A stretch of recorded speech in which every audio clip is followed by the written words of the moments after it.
हद से ज़्यादा सीधे मत बनो। एक बार की बात है, गौतम बुद्ध अपने शिष्यों के साथ बैठे थे।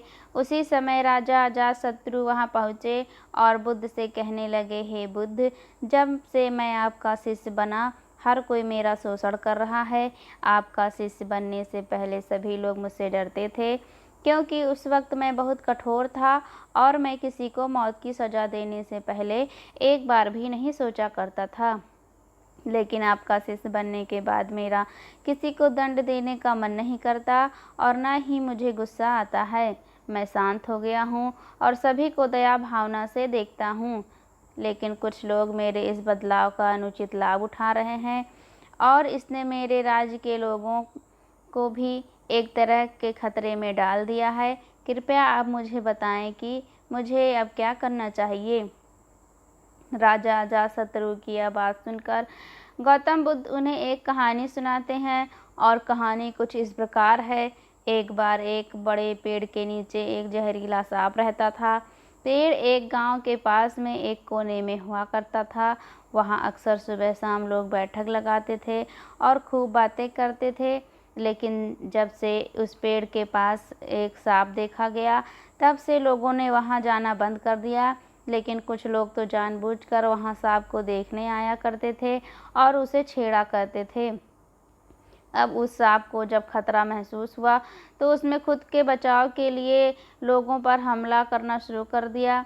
वह सांप अब अपने क्षेत्र में लोगों का आना भी बर्दाश्त नहीं करता था, जिससे गांव के कई लोगों की जान जाने लगी। इस तरह पेड़ के आसपास जब भी कोई हलचल होती तो सांप वहां आ जाता और हमला कर देता। सांप की दहशत अब पूरे गांव में हो गई। अब लोगों ने बिल्कुल ही उस पेड़ के पास जाना बंद कर दिया। एक दिन एक साधु उस गांव से गुजर रहे थे। तभी उस साधु की नज़र उस विशाल से घने वृक्ष पर पड़ी, जिसके नीचे तो वो सांप रहा करता था। घने पेड़ को देख साधु के मन में विचार आया कि चलो वृक्ष की इस ठंडी छांव के नीचे बैठकर कुछ देर ध्यान लगाया जाए। उसी वक्त गांव के कुछ लोग अपनी गाय लेकर घर की ओर जा रहे थे। तभी उन लोगों की नज़र जब उस साधु पर पड़ी तो जो कि उसी पेड़ की तरफ ही जा रहा था। तभी लोगों ने उस साधु को सांप के बारे में सावधान करते हुए कहा कि आप उस पेड़ के पास मत जाना, वहाँ एक जहरीला सांप रहता है जो जरा सी हलचल होने पर हमला कर देता है और अब तक कई लोगों को काट भी चुका है।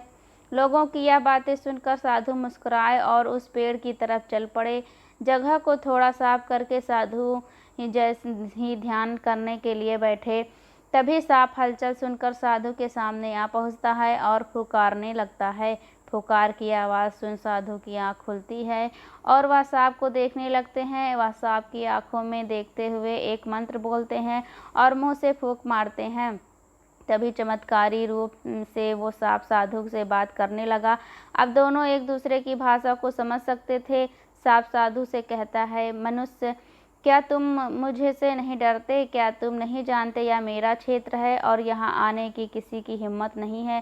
साधु ने करुणा से बोला कि मित्र, इसमें डरने की क्या बात, मैं किसी चीज़ से नहीं डरता, क्योंकि जब मैं जीने के लोभ ही नहीं रखता तो मृत्यु से क्या डर।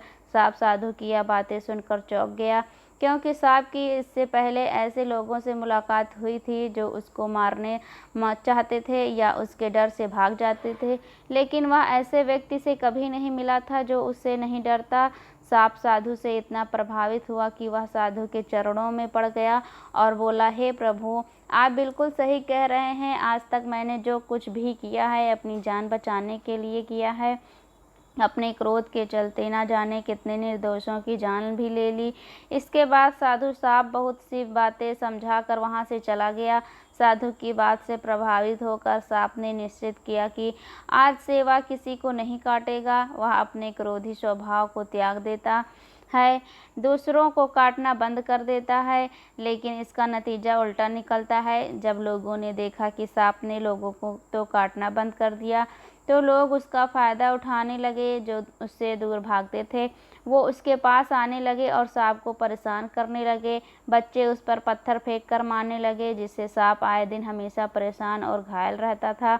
वह बहुत दुखी था क्योंकि वह अपने जीवन का सबसे कठिन समय बिता रहा था। एक बार वह साधु फिर से उस गांव में आए।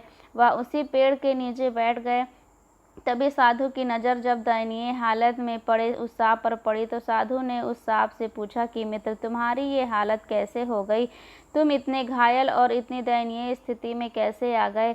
सांप ने कहा, जब से आपने मुझे अपने हिंसक स्वभाव को छोड़ने के लिए कहा, तब से मैंने निश्चय किया कि अब मैं किसी पर हमला नहीं करूँगा।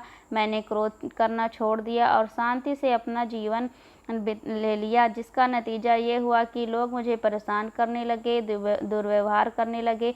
कोई पत्थर से मारता तो कोई डंडे से पीटकर चला जाता है। सांप की बात सुनकर साधु ने कहा, मित्र, मैंने तुमसे कहा था कि बेवजह दूसरों को मत काटो, लेकिन मैंने तुम्हें तुम्हारी आत्मरक्षा के लिए हमला करने से नहीं रोका था।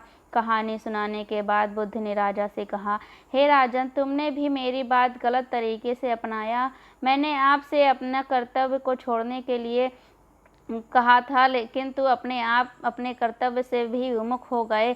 आप एक राजा हैं, अतः पूर्ण रूप से साधु की तरह व्यवहार करना आपको खतरे में डाल सकता है। तुम्हें सिर्फ अंदर से साधु की तरह रहना था और बाहर से राजा की तरह, ताकि ज़रूरत पड़ने पर खुद की प्रजा की और राज्य की रक्षा कर सको। दोस्तों, बिल्कुल ऐसे ही जंगल में होता है। जो सबसे सीधे पेड़ होता है उसको सबसे पहले काटा जाता है, और यही कानूनी दुनिया के लोगों पर भी लागू है।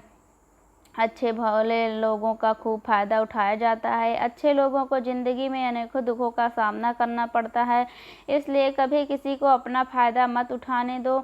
लोगों को उनकी मर्यादा में रखने के लिए खुद को परिस्थिति के अनुसार बदलना सीख जाइए, अन्यथा आपका हाल भी उस राजा व सांप की तरह हो जाएगा।